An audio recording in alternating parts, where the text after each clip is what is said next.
الحمدللہ رب العالمین، الصلاۃ والسلام علی رسول اللہ صلی اللہ علیہ وسلم۔ رب اشرح لی صدری ویسر لی امری واحلل عقدۃ من لسانی یفقہوا قولی۔ سبحانک لا علم لنا الا ما علمتنا انک انت العلیم الحکیم۔ رب زدنا علما۔ ان الخیر الحدیث کتاب اللہ وخیر الہدی ہدی محمد صلی اللہ علیہ وسلم۔ سورہ طور ہماری چل رہی ہے اور شروع میں اللہ تعالیٰ نے 5 قسمیں کھانے کے بعد قیامت کا ذکر کیا کہ وہ آ کر رہے گی، جزا اور سزا لازمی ملے گی۔ پھر ہم نے جہنم کا ذکر پڑھا کہ جہنم والے کا کیا انجام ہوگا، کس حال میں ہوں گے قیامت والے دن وہ، اور جہنم میں کیسے داخل ہوں گے اور وہاں کیا سوال جواب ہوں گے۔ کل ہم نے پڑھا کہ جنت والوں کا احوال، کہ ان کی خصوصیات کیا ہوں گی، دنیا میں وہ کیا کرتے رہے، جنت میں کیسے جائیں گے، وہاں کیسے رہیں گے، کس کس سے کیا کیا بات کریں گے، کیا کھانے پینے کو ملے گا، اور ان کی خدمت کے لیے کون کون ہوں گے، اور ان کا نکاح کن سے کیا جائے گا۔ تو یہ ہم تفصیل پڑھ چکے ہیں انشاءاللہ۔ آج چلتے ہیں اگلی کلاس کی طرف۔ اعوذ باللہ السمیع العلیم من الشیطان الرجیم من ہمزہ ونفخہ ونفثہ۔ فذکر فما انت بنعمت ربک بکاہن ولا مجنون ام یقولون شاعر نتربص به ریب المنون۔ اب اللہ تعالیٰ ارشاد فرما رہے ہیں اس میں، تو آپ سمجھاتے رہیں کیونکہ آپ اپنے رب کے فضل سے نہ تو کاہن ہیں نہ دیوانہ ہیں۔ اب اللہ نے یہاں ذکر کیا کہ آپ نصیحت کرتے رہیں، بس یہ لوگ جو کچھ بھی بول رہے ہیں آپ کا کام ہے نصیحت کرنا، زور زبردستی نہیں، ٹھیک ہے۔ اچھا، پہلی چیز کہ آپ اپنے رب کے فضل سے کیا ہیں، نہ کاہن ہیں اور نہ دیوانے ہیں۔ لوگوں نے کہا تھا نا یہ تو کاہن ہے، کبھی دیوانہ، تو اللہ نے فرما دیا نہ آپ کاہن ہیں نہ دیوانے ہیں۔ کاہن وہ ہوتا ہے جو غیب کی خبریں بتانے والا ہوتا ہے، لیکن اس میں سے اکثر جھوٹی ہوتی ہیں۔ یہ پورا تفصیلاً کئی بار میں بتا چکا ہوں کہ یہ جتنے بھی یہاں پہ پہنچے ہوئے بزرگ، ولی، پیر، فقیر جو غیب کی خبریں بتا رہے ہوتے ہیں نا، یہ سب جھوٹے ہیں، یہ شیاطین ہوتے ہیں۔ اللہ نے غیب کا علم دیا ہی نہیں ہے کسی کو۔ میں حدیث سناتا ہوں، نبی صلی اللہ علیہ وآلہ وسلم ایک دفعہ راستے سے جا رہے تھے، تو ایک شخص جو نبوت کا دعویٰ کرتا تھا اس نے دیکھا کہ نبی آ رہے ہیں، چلو آج اچھا موقع ہے ان کو گھیرتے ہیں۔ وہ آ گیا، اس نے کہا کہ اے اللہ کے رسول، آپ اللہ کے رسول ہیں؟ نبی صلی اللہ علیہ وآلہ وسلم نے کہا جی۔ کہنے لگا میں بھی اللہ کا رسول ہوں، مجھ پر بھی وحی آتی ہے۔ تو نبی صلی اللہ علیہ وآلہ وسلم نے کہا کہ اچھا چل یہ بتا، اگر تو اللہ کا رسول ہے، میں نے اپنے دل میں قرآن کی ایک صورت سوچی ہے، تو اس کا نام بتا دے کون سی سوچی ہے۔ تو وہ ہوا میں دیکھتا رہا اور کرتا رہا، دخان، سورت دخان سوچی آپ نے، اور نبی صلی اللہ علیہ وآلہ وسلم نے یہی صورت سوچی ہوئی تھی۔ تو کیا فرمایا کہ تو کاہن ہے، تجھے شیطان خبر دیتا ہے آگے، مجھے تو اللہ کی وحی آتی ہے اصل میں۔ اللہ نے یہ بھی بتا دیا تھا نبی صلی اللہ علیہ وآلہ وسلم کو کہ اس کو شیطان نے خبر دی۔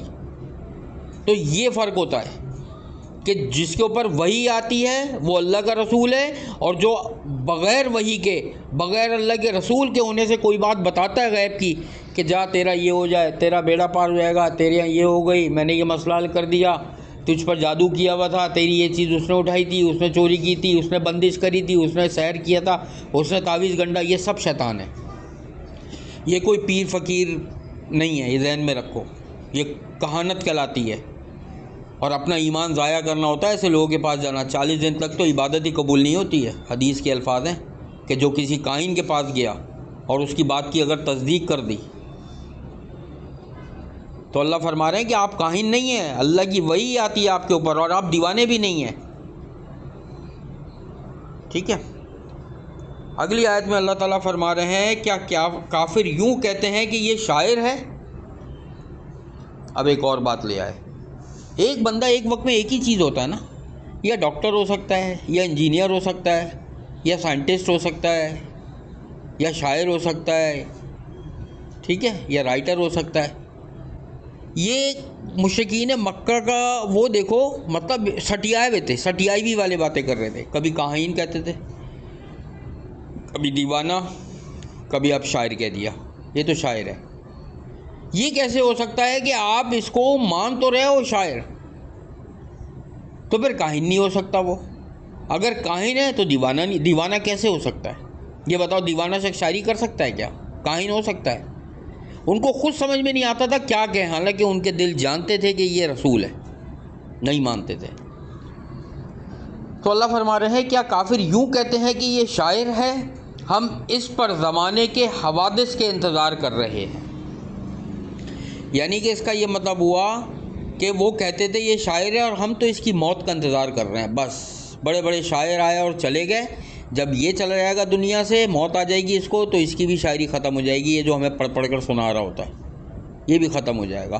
ان کو کیا پتہ تھا کہ آج ہم 1500 سال کے بعد قرآن لے کر بیٹھے ہوئے اور اللہ کا یہ کلام پڑھ رہے ہیں اور پوری دنیا میں پڑھا جا رہا ہے. وہ کہنے والا چلا گیا دنیا سے، وہ کہنے والے لوگ مٹ گئے، برباد ہو گئے، اور اللہ کا کلام یہ آج بھی زندہ ہے، قیامت تک زندہ رہے گا.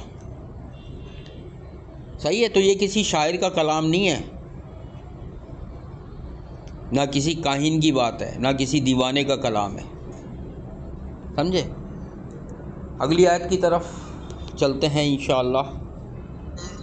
قل تربصوا فإني معكم من المتربصين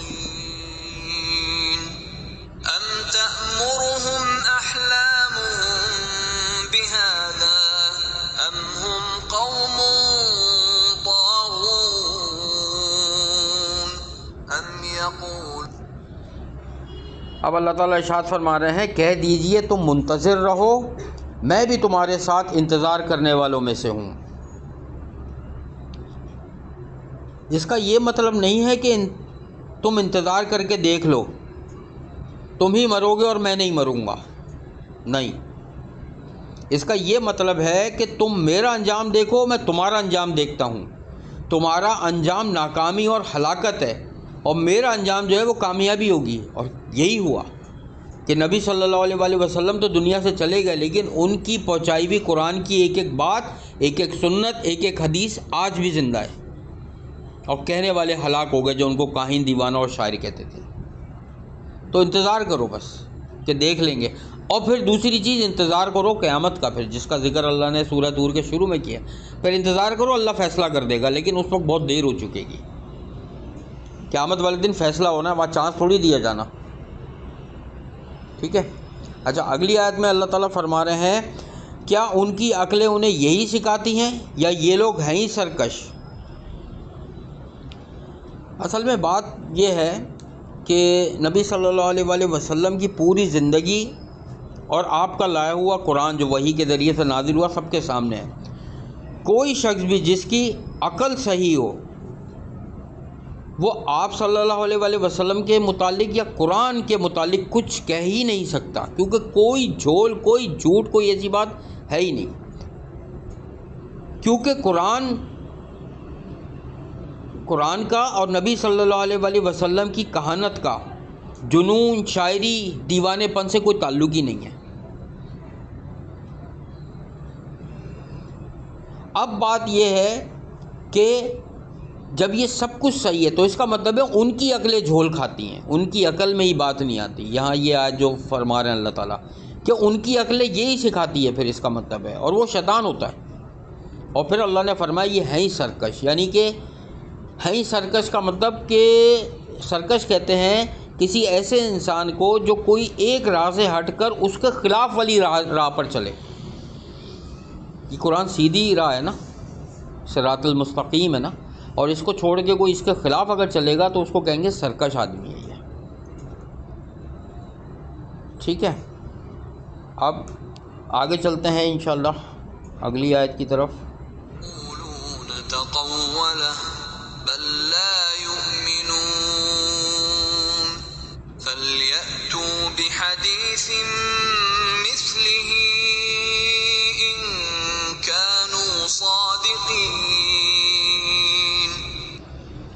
اب اللہ تعالیٰ فرما رہے ہیں کیا یہ کہتے ہیں کہ اس نبی نے قرآن کو خود گھڑ لیا ہے واقعہ یہ ہے کہ وہ ایمان نہیں لاتے۔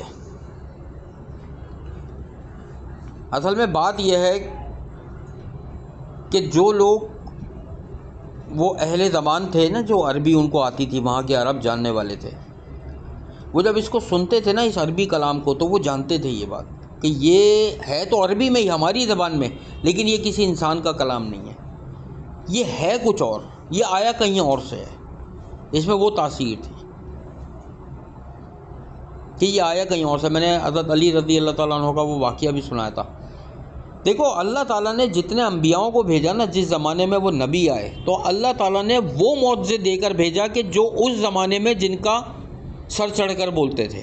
سلیمان علیہ السلام کے زمانے میں جادو، تو اللہ تعالیٰ نے ان کو جنات اور جادو کے توڑ کے لیے جو ہے نا چیزیں دے کے بھیجا تھا۔ اسی طریقے سے موسیٰ علیہ السلام، فرعون بادشاہ بنا ہوا تھا، اللہ تعالیٰ نے موسیٰ علیہ السلام کو، اسی طریقے سے داؤد علیہ السلام جانوروں کی بولیاں سکھائیں۔ نبی صلی اللہ علیہ وآلہ وسلم کے زمانے میں عرب میں جو سب سے بڑا شاعر ہوا کرتا تھا، اس کی بڑی عزت ہوتی تھی۔ جبھی تو دیکھو نا، قرآن کے ردیف اور قافیے کتنے ملتے جلتے ہیں، ہر آیت جو ہے نا وہاں ختم ہو رہی ہے، اگلی آیت کا بھی آخر وہیں، اس کا بھی وہیں، اس کا بھی اس کا بھی، اور ایسا کلام کہ جو کوئی اور نہیں لا سکتا۔ تو اللہ یہی فرما رہے ہیں یہاں پر کہ وہ یہ کہتے ہیں کہ نبی نے خود گڑھ لیا ہے کیا؟ اصل میں وہ ایمان والے نہیں ہیں۔ اور اگلی آیت میں اللہ تعالیٰ فرما رہے ہیں کہ اگر یہ سچے ہیں تو پھر ان سے بولو کہ ایک دو آیتیں ایسے بنا کے تو لے آئیں، ایک ہی آیت بنا کے لے آئیں، اور پیچھے یہ چیلنج گزر چکا ہے، ایک سورت اور پھر ایک آیت کا بھی گزر چکا ہے کہ اللہ کے سوا جس کو چاہے مددگار بنا لیں، جنات کو، شیاطین کو، انسانوں کو، جس کو چاہے، اور سب مل کر بھی اس جیسی ایک سورت یا ایک آیت بھی نہیں لا سکتے بنا کے۔ کیوں؟ کیونکہ یہ اللہ کا کلام ہے، یہ کسی انسان کا نہیں ہے، یہ کسی نبی نے نہیں گڑھا ہے۔ وہ تو امی تھے، سارا عرب جانتا ہے کہ نبی صلی اللہ علیہ وآلہ وسلم تو امی تھے، یعنی کہ وہ لکھنا پڑھنا تو جانتے ہی نہیں تھے۔ اور یہ مختلف احادیث سے بھی ہم دیکھ چکے ہیں۔ وہ جو اونٹ جس نے چرائے تھے، اس کے قتل کا جب معاملہ ہوا تھا تو کیا ہوا تھا؟ وہ یہودی تھا نا، تو اللہ نے نبی صلی اللہ علیہ وآلہ وسلم نے کیا فرمایا تھا؟ لاؤ اپنی توریت لے کر آؤ، اسی سے میں تمہیں یہ قتل کی سزا بتاتا ہوں کیا ہے تمہاری توریت میں۔ انہوں نے وہ ہاتھ رکھ لیا تھا وہاں پہ، اس جگہ پہ۔ نبی صلی اللہ علیہ وآلہ وسلم نہیں پڑھنا جانتے تھے۔ علی رضی اللہ تعالیٰ عنہ نے فرمایا کہ اے نبی، انہوں نے دیکھے وہاں پہ ہاتھ رکھا ہوا ہے جہاں اللہ نے قتل کی آیت نازل کری ہے، ہاتھ اٹھایا تو نیچے قتل کی آیت تھی کہ تمہارے یہاں بھی قتل کی سزا قتل ہے۔ تو ایک امی شخص جس کو پڑھنا لکھنا نہیں آتا، جب پہلی وحی ان پر نازل ہوئی کہ اقرا، اب سکھایا اللہ نے پڑھنا، تو کیا انہوں نے کہا تھا نبی صلی اللہ علیہ وآلہ وسلم نے کہ میں تو امی ہوں، مجھے پڑھنا لکھنا نہیں آتا، کہ فرشتے نے آپ کو زور سے بھینچا باہوں میں اور چھوڑ دیا، کپ کپی طاری ہو گئی۔ وہ ایک پھر پوری حدیث ہے۔ تو کہنے کا مقصد ہے کہ وہ پڑھے لکھے نہیں تھے۔ یہ کلام یقیناً ایسی ذات کی طرف سے ہے جو حقیقت میں ہے اور وہی کائنات کا مالک ہے۔ تو یہاں اللہ تعالیٰ نے نبی صلی اللہ علیہ وآلہ وسلم سے کہا آپ نصیحت کرتے رہیں، کرتے رہیں، کرتے رہیں۔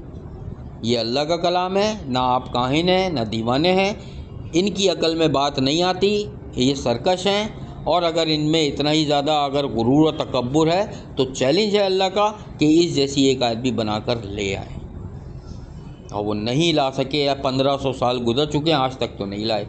اللہ سے دعا ہے کہ اللہ تعالی ہمارے اس پڑھنے کو قبول فرمائے اور قرآن پاک کو ہمارے دلوں کے لیے بہار اور ہدایت بنا دے، اور نماز کو ہماری آنکھوں کی ٹھنڈک بنا دے۔